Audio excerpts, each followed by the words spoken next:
जय श्री भगवान रामकृष्ण परमहंस। स्वागत है आपका आपके अपने आध्यात्मिक चैनल सनातन कथा पर।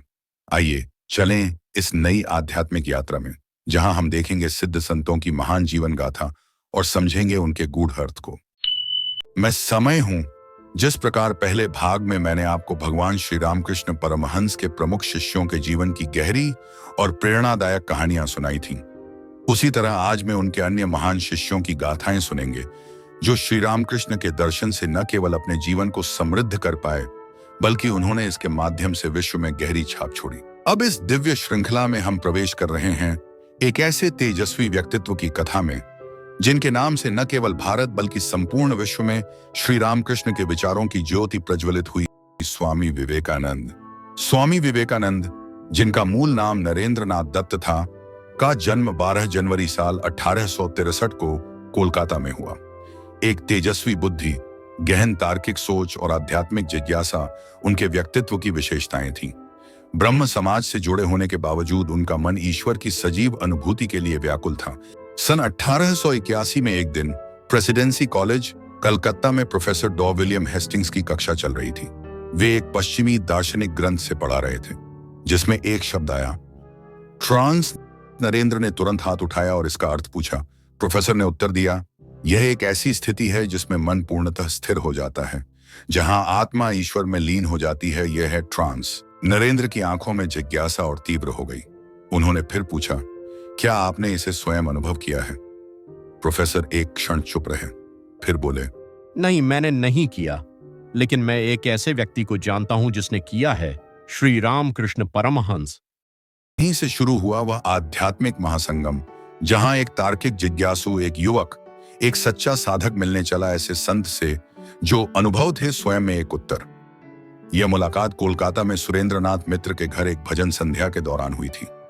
सुरेंद्रनाथ मित्र श्री रामकृष्ण के आरंभिक भक्तों में से थे और उन्होंने अपने घर पर एक संगीतमय आध्यात्मिक कार्यक्रम का आयोजन किया था, जिसमें रामकृष्ण को आमंत्रित किया गया था। नरेंद्र अपने कॉलेज के लिटरेरी क्लब के साथियों के साथ वहां पहुंचे थे, जिनमें से कुछ पहले से रामकृष्ण से जुड़े हुए थे।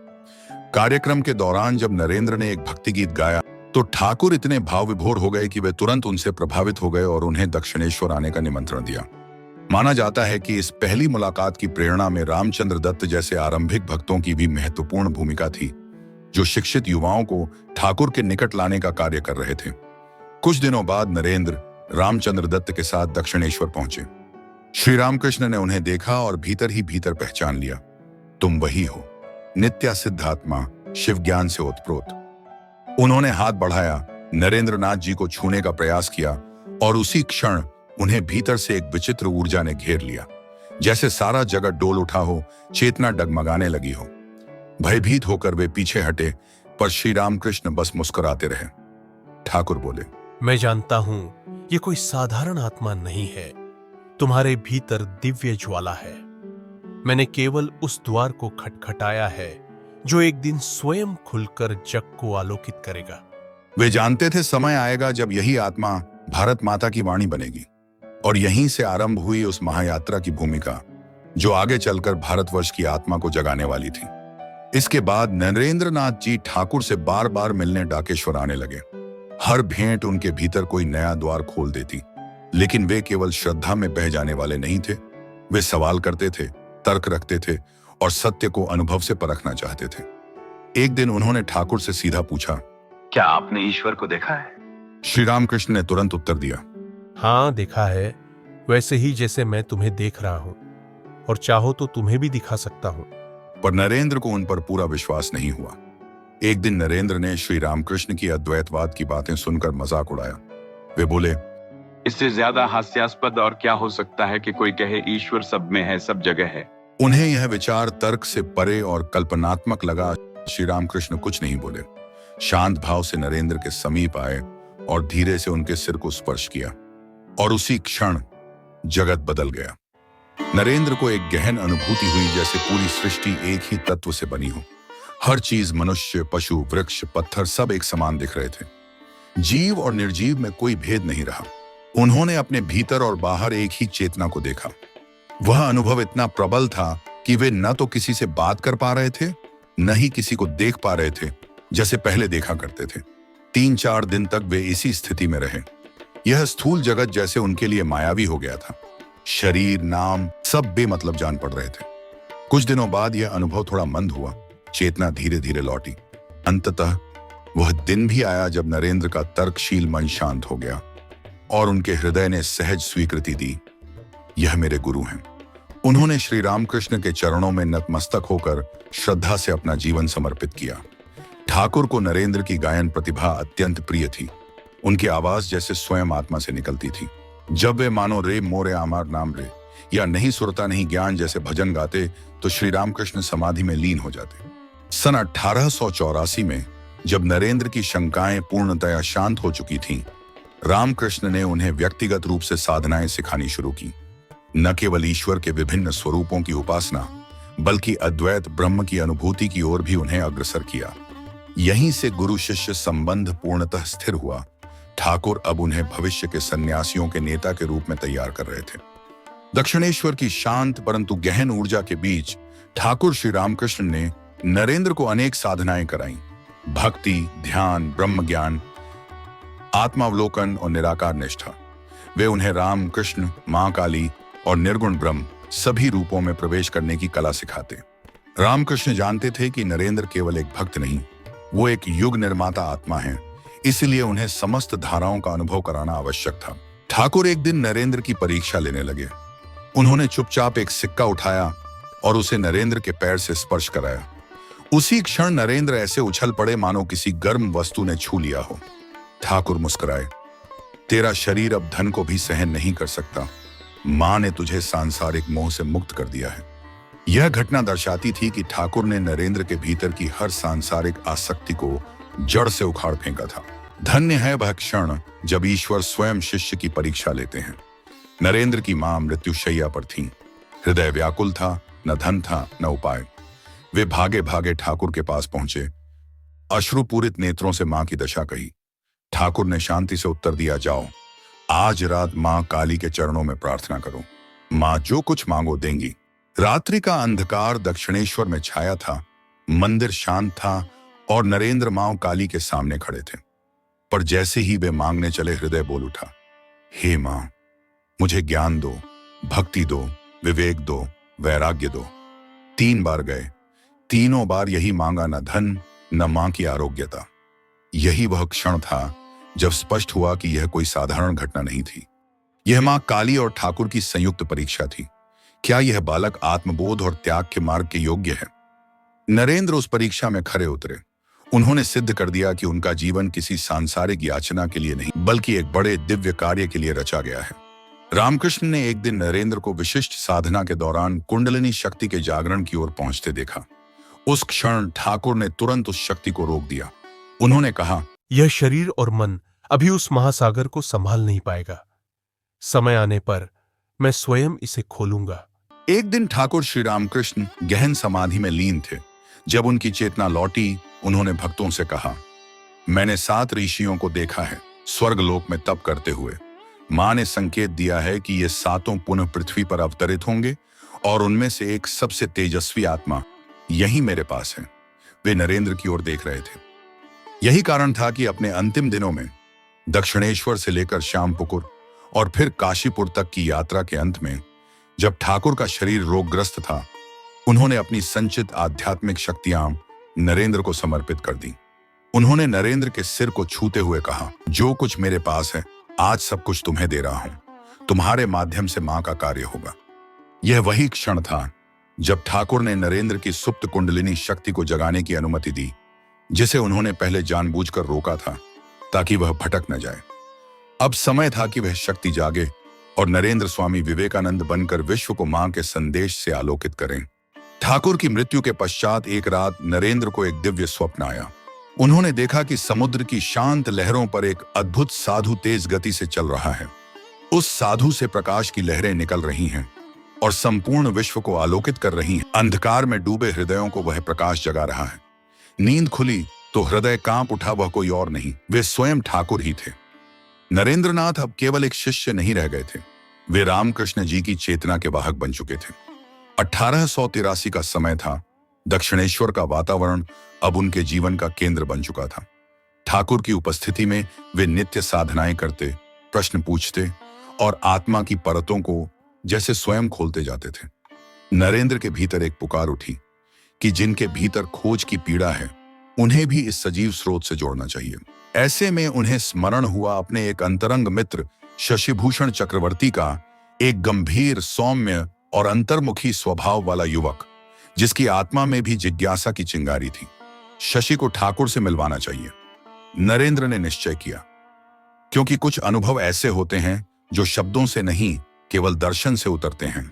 सन 1863 में बंगाल के एक प्रतिष्ठित ब्राह्मण परिवार में जन्मे शशिभूषण चक्रवर्ती, जिनका जीवन स्वामी रामकृष्णानंद के नाम से प्रसिद्ध हुआ, कोलकाता विश्वविद्यालय से शिक्षा प्राप्त कर रहे थे। शशि अत्यंत मेधावी, अनुशासित और आध्यात्मिक झुकाव रखने वाले युवक थे। उनका जीवन स्वामी विवेकानंद, तब के नरेंद्रनाथ से गहराई से जुड़ा हुआ था। वे न केवल बचपन के मित्र थे, बल्कि उनके जीवन की दिशा भी एक जैसी ही थी। नरेंद्र ने जब दक्षिणेश्वर में रामकृष्ण परमहंस जी से मिलने के बाद अपनी दृष्टि और हृदय में आए उस परिवर्तन की चर्चा शशि से की, तो शशि पहले थोड़ा संशय में थे, लेकिन नरेंद्र ने जिस भावना और गहराई से रामकृष्ण जी के अनुभवों का वर्णन किया, वह शशि के मन में गूंजता रहा। अंततः एक दिन नरेंद्र ने उनसे आग्रह किया। आग्रह एक साधक के जीवन का आरंभ बन गया। शशिभूषण चक्रवर्ती ने 1883 में रामकृष्ण परमहंस से पहली बार दक्षिणेश्वर में मुलाकात की। यह मुलाकात उनके जीवन का एक ऐतिहासिक मोड़ थी। ठाकुर ने शशि को भी भक्ति, ध्यान और ब्रह्मज्ञान की साधनाएं सिखाईं। उन्होंने शशि को आत्मा के भीतर की गहराई को जानने के लिए निर्गुण ब्रह्म की साधना, मां काली की भक्ति और ध्यान की विभिन्न विधियां अपनाने की शिक्षा दी। रामकृष्ण जी ने शशि से कहा, सच्ची साधना का मार्ग आत्मा की शुद्धि और निरंतर एकाग्रता से जाता है। शशि ने इन उपदेशों को आत्मसात किया और न केवल भक्ति की साधना की, बल्कि ज्ञान के गहरे आयामों में भी उतरने का प्रयास किया। यह उनके शशि के प्रति गहन स्नेह, समर्पण और सेवा भाव की सराहना थी। एक ऐसा प्रेम जो आत्मा की गहराइयों से उपजा था, जहां भक्ति और अनुराग एक हो जाते हैं। रामकृष्ण परमहंस जी ने शशि को यह नाम स्वयं दिया, रामकृष्णानंद। रामकृष्ण जी केवल नाम देने वाले गुरु नहीं थे, वे आत्मा की गहराइयों को देखने वाले ऋषि थे। जब उन्होंने शशिभूषण को रामकृष्णानंद नाम दिया, तो यह कोई साधारण नामकरण नहीं था, यह एक दिव्य घोषणा थी। ठाकुर जानते थे कि शशि भविष्य में क्या करेंगे, इसलिए यह नाम रूपांतरण पूर्णतः उपयुक्त और पूर्वदर्शिता से भरा हुआ था। ठाकुर की मृत्यु के पश्चात जहां अन्य साधक केवल ध्यान में रमे थे, वहां शशि ने ठाकुर के पार्थिव अवशेषों की पूजा का संकल्प लिया। यही संकल्प आगे चलकर रामकृष्ण मठ की आराधना परंपरा की नींव बना। राख को मंदिर से भी पावन माना। रामकृष्ण जी की अस्थि कलश को शशि अपने सिर पर बांध कर ले जाते थे। उनके लिए वह कलश किसी मंदिर से कम पवित्र नहीं था। रेलवे प्लेटफॉर्म को तपोभूमि बना दिया। चेन्नई पहुंचने पर कोई आश्रय नहीं मिला, तो रेलवे प्लेटफॉर्म को ही अपना साधना स्थान बना लिया। वहीं जप, पूजा और सेवा में रमते रहे। गौशाला को तीर्थ में बदला। चेन्नई में उन्हें केवल एक टूटी सी गौशाला मिली, जिसे उन्होंने आराधना, अध्ययन और सेवा से एक पवित्र मठ में बदल दिया। प्रबुद्धों को किया प्रेरित। मद्रास के उच्च शिक्षित वर्ग और प्रोफेसर भी उनके उपदेशों से मंत्रमुग्ध हो जाते। उनके तर्क, भक्ति और अनुभव में अलौकिक संगम था। जब एक ब्राह्मण मूर्ति पूजा का उपहास कर रहा था, तो उन्होंने उससे कहा, अपने पिता की तस्वीर पर थूको। वह चौंक गया। शशि बोले, जिससे प्रेम हो वह जड़ भी चेतन हो जाता है। ठाकुर हमारे लिए वही हैं। वे ठाकुर के लिए जैसे भोग लगाते, आरती करते, वैसे ही उनसे वार्तालाप भी करते, मानो ठाकुर साक्षात उनके सामने हों। गंभीर अस्थमा, लू और थकावट, इन सब के बावजूद न उनकी दिनचर्या बदली, न श्रद्धा डगमगाई। फर्श पर सोते, सादा भोजन करते, उपवास करते, फिर भी ठाकुर की सेवा में आनंदित रहते। सेवा को पूजा का रूप दिया। मंदिर सेवा के साथ साथ उन्होंने अकाल और महामारी में रोगियों और भूखों की सेवा को अपना तप बना लिया। जैसे शशिभूषण चक्रवर्ती, स्वामी रामकृष्णानंद नरेंद्रनाथ के जीवन के अंतरंग मित्र और आध्यात्मिक सहयात्री थे, वैसे ही एक और आत्मा, उनके अत्यंत प्रिय मित्र कलिप्रसाद चंद्र, आगे चलकर स्वामी अभेदानंद के रूप में रामकृष्ण परंपरा के उज्जवल दीप बने। स्वामी अभेदानंद जिनका जन्म 2 अक्टूबर 1966 को उत्तरी कोलकाता के एक संभ्रांत ब्राह्मण परिवार में कलिप्रसाद चंद्र के रूप में हुआ, प्रारंभ से ही अध्ययनशील और गंभीर प्रवृत्ति के थे। वे संस्कृत, दर्शन और वेदांत में गहरी रुचि रखते थे और कोलकाता विश्वविद्यालय से उच्च शिक्षा प्राप्त कर रहे थे। जीवन के रहस्यों को समझने की एक बेचैन जिज्ञासा उनके भीतर सदैव विद्यमान थी। यही कारण था कि वे विवेकानंद के बहुत निकट आ गए। दोनों की सोच और आत्मिक प्यास एक जैसी थी। नरेंद्र नाथ को जब दक्षिणेश्वर में रामकृष्ण परमहंस जी के सानिध्य में वह आत्मिक शांति मिली जिसकी वे खोज कर रहे थे, तो उन्होंने अपने इस मित्र कलिप्रसाद को भी इस दिव्य अनुभव से जोड़ने का निर्णय लिया। सन 1885 के आसपास नरेंद्र ने उन्हें दक्षिणेश्वर चलने का आग्रह किया, जहां कलिप्रसाद की रामकृष्ण जी से हुई वह पहली भेंट उनके जीवन का मार्ग बदलने वाली सिद्ध हुई। यह वह समय था जब ठाकुर श्री रामकृष्ण अपने अंतिम दिनों में काशीपुर बागान में निवास कर रहे थे। शरीर रोगग्रस्त था, पर आत्मा पहले से कहीं अधिक ज्योतिष्मान। ठाकुर के चारों ओर शिष्यगण दिव्य ज्ञान की तपिश में तप रहे थे और उन्हीं क्षणों में कलिप्रसाद चंद्र पहली बार ठाकुर के श्री चरणों में पहुंचे। वह केवल एक भेंट नहीं थी, वह आत्मा की युगांतकारी जागृति थी। ठाकुर ने एक दृष्टि डाली और जैसे शाश्वतता ने अस्थायी देह को आलिंगन कर लिया। रामकृष्ण परमहंस जी ने उन्हें ध्यान, मौन साधना और वेदांत की सूक्ष्म अनुभूतियों की ओर प्रेरित किया। वे शिष्य को केवल कर्म या भक्ति तक सीमित नहीं रखते थे, वे आत्मा की प्रकृति के अनुसार साधना देते थे। कलिप्रसाद को आत्मनिष्ठ चिंतन और निर्गुण ब्रह्म के अनुभव की दिशा में प्रवृत्त किया गया। वे घंटों ध्यान में लीन रहते, कभी कभी एक ही मुद्रा में बिना हिले डुले, जैसे भीतर आत्मा से संवाद चल रहा हो। रामकृष्ण जी ने उन्हें स्पष्टतः कहा, तेरे भीतर ज्ञान की आग है, उसे बुझने मत देना। इस उपदेश ने उन्हें पूर्णतः ज्ञान योगी बना दिया। वे एकांत साधना, निर्गुण उपासना और आत्मज्ञान के पथ पर बढ़ते गए। बाद में जब रामकृष्ण मिशन की स्थापना हुई तो वे अभेदानंद के नाम से प्रसिद्ध हुए, जिसका अर्थ ही है जो भेद से परे है। यह नाम उनके अद्वैतवादी जीवन दर्शन का प्रतीक बन गया। उनकी विलक्षण स्मृति, तार्किक बौद्धिकता और अध्यात्म में गहराई ने उन्हें मिशन के उन स्तंभों में से एक बना दिया जिन्होंने पश्चिम में भी वेदांत का परचम लहराया। 1897 में स्वामी विवेकानंद के आदेश से वे पश्चिम की ओर भेजे गए, जहां न्यूयॉर्क के वेदांत सोसाइटी का नेतृत्व उन्होंने वर्षों तक किया। उनके तर्क, तप और तत्वज्ञान ने पाश्चात्य बुद्धिजीवियों को भी आत्मा के सत्य से परिचित कराया। उन्होंने अमेरिका और यूरोप में हजारों प्रवचन दिए, ग्रंथों की रचना की और भारत की आध्यात्मिक महिमा को समूचे विश्व में प्रकाशित किया। सन 1921 में वे भारत लौटे और कोलकाता में रामकृष्ण वेदांत मठ की स्थापना की, एक स्वतंत्र संस्था जो रामकृष्ण प्रवाह की शुद्ध ज्ञान धारा का वाहक बनी। कहा जाता है कि वे गूढ़ क्रियायोग, प्राचीन प्राणायाम और समाधि की दिव्य अवस्थाओं के ज्ञाता थे, जो उन्होंने एकांत साधना में अर्जित की थी। अब तक आपने जाना कैसे वे 7 सौभाग्यशाली शिष्य, जिनके जीवन रामकृष्ण के स्पर्श से रूपांतरित हुए, साधना की अग्नि में तपे तस्वे और ब्रह्म ज्ञान की ओर अग्रसर हुए। लेकिन हर अवतार के जीवन में एक क्षण आता है, उसकी लौ ब्रह्मांड से एक हो जाती है। अब वह समय आ पहुंचा है जब रामकृष्ण परमहंस जी का देहांत नहीं, बल्कि एक दिव्य विलयन घटित होने जा रहा है। शिष्यों की गाथा का यह अध्याय अब पूर्ण होता है और अब आरंभ होता है वह अंतिम दृश्य, जो केवल मृत्यु नहीं, एक ब्रह्म प्रकाश का विस्फोट था। 15 अगस्त 1886 एक दिव्य विलय की तिथि। प्रातःकाल के प्रथम प्रहर में काशीपुर के एक शांत कक्ष में ठाकुर ने पूर्ण जागृत अवस्था में समाधि ग्रहण की। अंतिम क्षणों में उन्होंने शिष्यों को संकेत दिया। उनकी अंतिम दृष्टि में करुणा, आनंद और चिर संदेश समाया हुआ था। यह शरीर अंततः विलीन हो गया, पर चेतना अमर हो उठी। उनके देहांत के साथ ही दक्षिणेश्वर और काशीपुर में एक दिव्य कंपन फैल गया। शिष्यगण स्तब्ध थे, पर भीतर कोई नई आग जल चुकी थी। यह मृत्यु नहीं थी, यह परमहंस की चेतना का विश्व में विस्तार था। अब हम अगले भाग में देखेंगे कि कैसे स्वामी रामकृष्ण परमहंस के सभी शिष्यों ने उनके उपदेशों को अपने कार्यों और समर्पण के माध्यम से समाज में फैलाया, जिससे स्वामी रामकृष्ण परमहंस की दिव्य चेतना और शिक्षाएं अनंत काल तक जीवित रही। यह था हमारे विशेष श्रृंखला भगवान श्री रामकृष्ण परमहंस के दिव्य शिष्यों का दूसरा भाग। हम परम आभारी हैं कि आपने इस दिव्य यात्रा में हमारे साथ कदम से कदम मिलाकर चलने का समय निकाला। कृपया हमें बताइए कि आपको यह श्रृंखला कैसी लगी।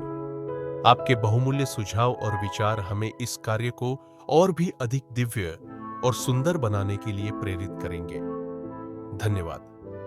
पुनः मिलेंगे आपसे अगले वीडियो में। इस वीडियो में दर्शाए गए कुछ चित्र वास्तविक पेंटिंग्स और उत्पाद हैं, जिनके लिंक आपको डिस्क्रिप्शन बॉक्स में मिलेंगे। इन्हें खरीदकर आप भी इस दिव्यता को अपने जीवन में समाहित कर सकते हैं।